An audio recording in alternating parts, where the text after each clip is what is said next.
या इलाही बख्श दे सईद को रोज़े हश्र तो। इस वीडियो के तमाम सवालात डिस्क्रिप्शन के अंदर मौजूद हैं। अगर आप अपना सवाल पढ़कर सिर्फ़ उसको सुनना चाहते हैं तो सवाल के ऊपर लिखी हुई टाइमिंग पर क्लिक करके डायरेक्ट वो सवाल भी सुन सकते हैं। वसीम भाई इन्होंने ये पूछा था कि रात के वक्त लेट कर मोबाइल में कुरान पाक, दुरूद पाक और दुआएं वगैरह सुनना और सुनते सुनते नींद आ जाए तो क्या ऐसा कर सकते हैं? तो रात के वक्त लेट कर कुरान पाक MP3 में मोबाइल में सुनने में हर्ज नहीं है। दुआएं वगैरह भी सुन सकते हैं और अगर नींद आ जाए तो मोबाइल ख़ुद ब खुद बंद हो जाएगा थोड़ी देर के बाद, तो उसमें भी कोई दिक्कत नहीं है। तो लेट कर दुरूद पाक पढ़ना, सुनना, कुरान पाक को पढ़ना, सुनना, तिलावत करना, आयतें पढ़ना, दुआएं पढ़ना, ये लेट कर भी जायज़ है और खड़े होकर भी जायज़ है। ग़ुलाम यज़दानी इन्होंने ये पूछा था कि गुस्ल फ़र्ज़ होने पर वज़ू कर लें और फिर पानी यानी पूरे बदन पर कुछ देर के बाद अगर पानी डालें तो क्या गुस्ल हो जाएगा? फिर से वज़ू के साथ तुरंत ही नहाना होगा? तुरंत नहीं नहाना होगा, परंतु नहा लेंगे तो अच्छा होगा अगर जल्द से जल्द नहा लेंगे। लेकिन ये कि अगर किसी शख्स ने वज़ू कर लिया नापाक गुस्ल फ़र्ज़ होने के बाद और गुस्ल का इरादा बाद में है तो वो बाद में गुस्ल कर सकता है तो भी पाक हो जाएगा। अब रहा ये कि आपने पूछा कि दोबारा से उसे गुस्ल के अंदर वज़ू करना होगा, तो गुस्ल के अंदर वज़ू नहीं भी करेगा कोई तब भी वो पाक हो जाएगा, जबकि उसने गुस्ल के जो हैं वो फ़र्ज़ अदा कर लिए हों, जो तीनों फ़राइज़ उसको अदा कर लिया हो तो वो पाक हो जाएगा। फ़ौरन नहाना ज़रूरी नहीं है, जबकि देखा ही जाएगा कि उस वक्त कोई ऐसा मामला तो नहीं है कि जो फ़ौरन नहाना उस पर ज़रूरी कर रहा हो। अगर वो ऐसा मामला नहीं है नमाज वगैरह का तो वज़ू कर सकते हैं फ़ौरन और बाद में नहा सकते हैं। मिसाल के तौर पे जैसे रात को किसी पे गुस्ल फ़र्ज़ हुआ, वो बंदा इंस्टेंट नहीं नहा सकता, फ़जर में नहा लेगा तो वो रात को वज़ू करके सो सकता है, तो बाद में फ़जर से पहले, नमाज क़ज़ा होने से पहले वो नहा सकता है। तो इस तरह भी किया जा सकता है।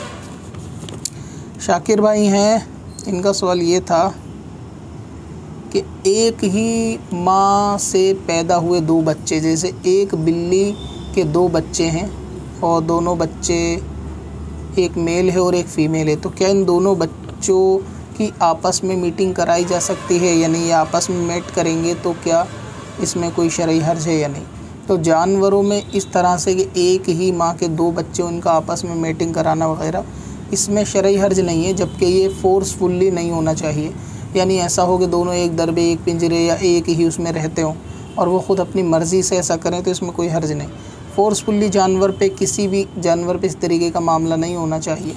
बाकी ये कि इसमें हर्ज इसलिए नहीं है क्योंकि जानवर के ऊपर वो अहकाम लाजिम नहीं है जो मर्द के ऊपर या इंसान के ऊपर जो अहकाम लाजिम है। तो इसलिए अगर एक ही बिल्ली के दो बच्चे आपस में ताल्लुकात कायम करना चाहें जिस्मानी तो वो कर सकते हैं। इश्क़ मदनी एक ID थी, इन्होंने कहा था कि जो हमारे पीर साहब ने हमें सही अकीदा बता दिया तो हम सुन्नी हैं, हमें अपने आप को बरेलवी कहने की क्या ज़रूरत है? क्या अपनी निस्बत आला हज़रत की तरफ हम क्यों करें? तो असल में अगर पीर साहब ने आपको आपके तमाम सही अकायद से वाकिफ़ करा दिया और आप तमाम सही अकायद जान गए तो आपको ख़ुद को बरेलवी कहने की ज़रूरत नहीं है। आप ख़ुद को अपना आप में अहले सुन्नत या सुन्नी जो है वो कह सकते हैं। अब रहा ये क्या बरेलवी हम ख़ुद कहते हैं, तो ऐसा नहीं है कि हमने ख़ुद कहना शुरू करा, बरेलवी दूसरों ने हमें कहना शुरू करा। हमने अहले सुन्नत या सुन्नी ही शुरू से कहते आए हैं, लेकिन ये बरेलवी दूसरों ने कहना शुरू करा। वजह ये थी कि जिस तरह से और औलिया अल्लाह या तमाम उलमा अपने अपने वक्त के काम करते आए, तो अभी 14वीं सदी में आला हज़रत इमाम अहमद रज़ा रज़ियल्लाहु ताला अन्हु ने जो मामलात किए हैं, यानी सुन्नतों को ज़िंदा करने, बिदअतों को मिटाने और जो कुफ्रिया इबारात और जो दीन के अंदर फेर बदल करने की कोशिश की जा रही थी, उससे आगाह करके मुसलमानों को वापस वही अकीदे, वही नज़रियात आगे तक लाने में और उसकी हिफाजत करने में मुसलमानों के साथ जो मामला किया, इस वजह से जो है वो गैर लोग आला हज़रत की तरफ तुमको जबरन निस्बत करते हैं कि तुम लोग बरेलवी हो। यानी बरेलवी भी वही है जो अहले सुन्नत थे। तो इन्होंने कहना शुरू करा। अगर आप नहीं कहना चाहते तो इसमें कोई हर्ज नहीं है और कहने में भी कोई ख़राबी नहीं है। अब रहा ये कि आला हज़रत से की तरफ निस्बत क्यों करें, उसकी वजह वही है जो अभी मैंने बयान करी कि आला हज़रत की निस्बत इस वजह से करें। अच्छा, बहुत सारे लोगों को ये भी तकलीफ़ होती है कि आला हज़रत तो फ़कत एक मौलाना थे, हम आला हज़रत को नहीं मानते। लेकिन उन्होंने अब तक ये नहीं बताया कि अगर वो आला हज़रत को नहीं मानते, कोई बड़ा आलिम नहीं मानते या वली नहीं मानते, तो वो फिर अपना 14वीं सदी का मुजद्दिद किसको मानते हैं। यानी ना तो उनके पास 14वीं सदी में कोई उन्होंने मुजद्दिद, मैंने अब तक सुना कि उन्होंने कोई डिक्लेयर करा हो कि हम आला हज़रत को नहीं मानते, लेकिन आला हज़रत के बदले में किसको मुजद्दिद मानते हो। क्या तुम्हारी पिछली सदी मुजद्दिद से खाली रही थी या आला हज़रत के अलावा तुम्हारे पास कोई था? अगर था तो उसके बारे में उन लोगों ने अभी तक बताया नहीं, जो लोग आला हज़रत से बुग़्ज़ रखते हैं और अपने आप को सुन्नी भी कहते हैं। तो इसलिए आला हज़रत की तरफ निस्बत करने में हर्ज नहीं है, किसी भी वली की तरफ निस्बत करने में कोई हर्ज नहीं है। बाकी आप ख़ुद नहीं कहना चाहते बरेलवी तो ना कहलवाएं, लेकिन नाम तो अच्छा है, देव का बंदा होने से तो बरेलवी होना बहुत अच्छा है। कासिम है, इनका सवाल ये था कि इंस्टाग्राम पर शायरी की वीडियो रील बनाता हूँ 5 या 6 सेकंड की, जिस पर म्यूज़िक का इस्तेमाल भी करता हूँ, तो म्यूज़िक सही है? आप मेरा इंस्टाग्राम अकाउंट पर जाकर चेक करें। मेरे अकाउंट का नाम है बॉन एक्स राइटर, जल्दी जवाब दीजिए। इंस्टाग्राम की रील आपने ख़ुद लिखा कि इंस्टाग्राम के ऊपर जो आप शायरी वगैरह की पोस्ट बनाते हैं उसके अंदर म्यूज़िक भी ऐड करते हैं, तो म्यूज़िक का सुनना या सुनाना दोनों ये जायज़ नहीं है। और शायरी की पोस्ट भी अगर वो गैर ज़रूरी फ़िस्को फजूर पर मबनी शायरी है तो ऐसी शायरी भी जायज़ नहीं है कि ये फ़िज़ूलियात में खेल लहव के अंदर है और वक्त को बर्बाद करने की बात है। लिहाजा अपने इंस्टाग्राम अकाउंट को आप फटाफट से डिलीट कर दें, उसको आगे जारी ना रखें कि ये आपके लिए गुनाह जारिया और का सबब जो है वो बन जाएगा। ज़ीशान मलिक साहब हैं, इन्होंने कहा था कि अगर ज़ोहर के लिए 2 मिनट बाकी हों और अंदेशा हो कि ज़ोहर पढ़ेंगे तो नमाज में ही असर का वक्त शुरू हो जाएगा, तो क्या 2 मिनट हों तो ज़ोहर की 4 रकात पढ़ सकते हैं? अगर पढ़ सकते हैं तो नियत कैसी होगी? ज़ोहर की नियत होगी या कज़ा की नियत होगी? क्योंकि बीच में नमाज में असर का वक्त शुरू हो जाएगा। यानी नमाज के बीच में ज़ोहर का वक्त सिर्फ 2 मिनट का है और अब किसी ने ज़ोहर नहीं पढ़ी, तो अगर वो ज़ोहर की नमाज़ पढ़ता है तो फिर वो असर का वक्त उसमें दाखिल हो जाएगा, यानी नमाज पूरी हो नहीं पाएगी और असर का वक्त आ जाएगा। तो इन्होंने कहा कि ऐसी नमाज में किस तरह नमाज़ पढ़े और नियत कैसे करें, ज़ोहर की करें या कज़ा करें? तो नियत जो है वो ज़ोहर ही की होगी और कज़ा की नियत नहीं होगी, क्योंकि अभी नियत करने के दौरान जो है असल वक्त मौजूद है इसलिए। और इसमें अदा भी नमाज जो है वो ज़ोहर ही की होगी, इसमें ऐसा नहीं है कि नमाज जो है वो कज़ा हो जाएगी, तो ये नमाज जो है वो ज़ोहर की मानी जाएगी और इसमें नियत नमाज की करके नमाज को जारी रखना चाहिए। अच्छा, एक सवाल और था कि हमारे आबा व अजदाद की कब्रें मौजूद हैं, उन पर जानने या सिर्फ माँ बाप, यानी माँ बाप के अलावा भी इनके बाप दादाओं की कब्र जो है वो मौजूद है, दादा परदादा, या इनको मालूम भी है, तो क्या सिर्फ वालिदैन की कब्र पे जाना चाहिए या उनकी कब्र पे भी जा सकते हैं? तो तमाम मुसलमानों की कब्र पे जा सकते हैं, वालिदैन की कब्र पे जा सकते हैं और उनकी भी कब्र पे जा सकते हैं। नबी पाक सल्लल्लाहु अलैहि वसल्लम जब कब्रिस्तान तशरीफ़ ले गए तो वहाँ पर फ़कत अपने लिए, अपने घर वालों के लिए तशरीफ़ नहीं ले गए थे, बल्कि और जितने लोग मुसलमान वहाँ पे दफन थे उनके लिए तशरीफ़ ले गए थे। लिहाजा कब्रिस्तान जाना है, कब्रों की ज़ियारत करना ये सुन्नत है, जाना चाहिए। वालिदैन की कब्र पे जाएं जब जुमे के दिन, तो बाकी और दादा की, नाना की और जो रिश्तेदार हैं उनकी कब्र पर भी जा सकते हैं, फ़ातिहा कर सकते हैं, साले सवाब जो है वो पढ़ कर सकते हैं।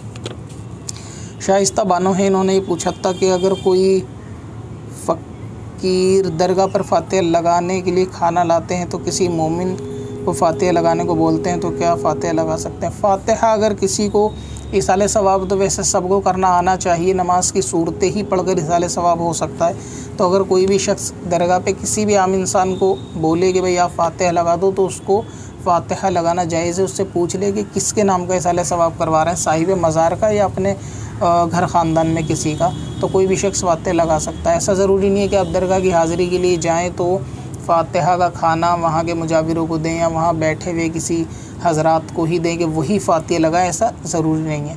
और कहीं अगर ऐसा इंतज़ाम है कि फातिहा वाला अलग बिठाया हुआ है बाशरा शख्स, ताकि सब लोग वहाँ पर फातिहा लगाने के लिए दे दें, तो वहाँ भी देने में हर्ज नहीं है। बाकी आम इंसान को भी वहाँ पर दिया जा सकता है कि वो फातिहा लगाए। एक सवाल और था, क्या किसी बुज़ुर्ग या कोई बुज़ुर्ग जहाँ शहीद हुए हों और उनकी कब्र असल में कब्रिस्तान में हो, लेकिन जहाँ शहीद हुए हैं वहाँ मज़ार अगर बना दिया जाए, वहाँ दुरूद फातिहा वगैरह सलाम करना कैसा?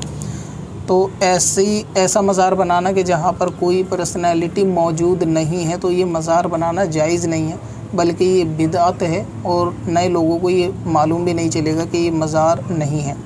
अलबत्ता ये कि किसी ख़ास शख्स की किसी अलामत के तहत कोई ऐसी निशानी वहाँ पर बनाना कि जो मज़ार की सूरत ना हो, लेकिन अलामत हो कि हाँ ये इस जगह है कि यहाँ फ़लाँ शख्स ने दुआएं करी थी, या फ़लाँ शख्स नमाज़ें पढ़ता था, या फ़लाँ शख्स यहाँ पर शहीद हुआ था, तो वो एक चीज़ अलग है।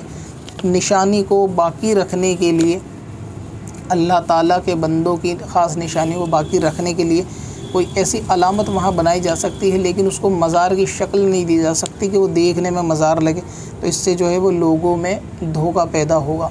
हाँ, अगर मज़ार नहीं है, कोई और दूसरी ऐसी चीज़ बना रखी है कि वहाँ पर बंदे ज़ियारत के लिए आएँ, यानी कुछ भी ऐसा किसी के साथ मामला, ख़ास इस सवाल के जवाब में नहीं, ख़ास ऐसा मामला कि वहाँ बंदे आए कि कहीं किसी बुज़ुर्ग ने इबादत की थी या वो दुआ कबूल होने की ख़ास जगह थी, तो ऐसी जगह पे कोई और अलामत के मुसलमान वहाँ पर आकर दुआ करें या अपने लिए कुछ मामलात जो हैं वो करें, तो फिर वो दुरुस्त है, जबकि वो मज़ार की सूरत नहीं होनी चाहिए। बाकी मज़ार बनाना कि जहाँ किसी की कब्र मौजूद ना हो, तो ये जो है वो जायज़ नहीं है। एक सवाल ये था कि किसी शख्स पे ज़कात बाकी हो और उनका इंतकाल हो जाए, तो क्या वो ज़कात कैसे अदा करेगा, और कुछ साल की ज़कात बाकी थी। अगर किसी पे ज़कात वाजिब हो और उसका इंतकाल हो जाए, तो उसके माल से जो है उसके जो वारिस लोग हैं वो ज़कात अदा कर दें, या फिर अगर उस पर माल भी बाकी नहीं था और मालूम है कितने साल से इसने ज़कात अदा नहीं की, तो कोई बतौर एहसान भी उसकी तरफ से ज़कात अदा कर सकता है, ये किया जा सकता है। तो अब वो ज़कात कैसे अदा करेगा, वो तो ज़कात अदा नहीं कर पाएगा इंतकाल के बाद, तो ये कि उसकी तरफ से कोई और कर दे, चाहे उसके घर में कोई हो या फिर उसके माल से हो या कोई अपने ही माल से कर दे। अब्दुर्रहमान भाई इन्होंने पूछा था कि अगर किसी शख्स पे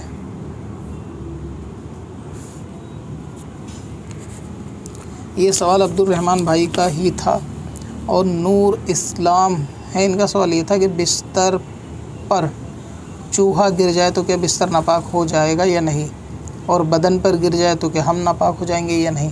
तो अगर चूहा किसी गंदे नाले में डूब कर आया है नहाकर, या किसी चूहे के ऊपर गंदगी लगी हुई है और ऐसी गंदगी कि चूहा जब आपके ऊपर गिरा तो वो गंदगी आपके जिस्म पर लग गई, तो वो हिस्सा जिस्म का नापाक हो जाएगा, फिर उसको धोना ज़रूरी है। लेकिन अगर ऐसा ख़ानदानी चूहा था कि नहा धोकर इतर गुस्ल वगैरह करके, पाउडर लगा के, चश्मा वगैरह लगा के, साफ़ सुथरे कपड़े पहन कर आया था और वो आप पर गिर गया, तो ना तो आप पर गुस्ल फ़र्ज़ होगा, ना आपकी चादर नापाक होगी, ना आपके कपड़े नापाक होंगे, ना जहाँ चूहा गिरा वहाँ धोने की ज़रूरत। वो तो बेचारा नहा धो के घूमने जा रहा था, शायद उसका पैर फिसल गया होगा तो वो गिर गया होगा। कब से अपनी खताओं का शुमारा जाएगा,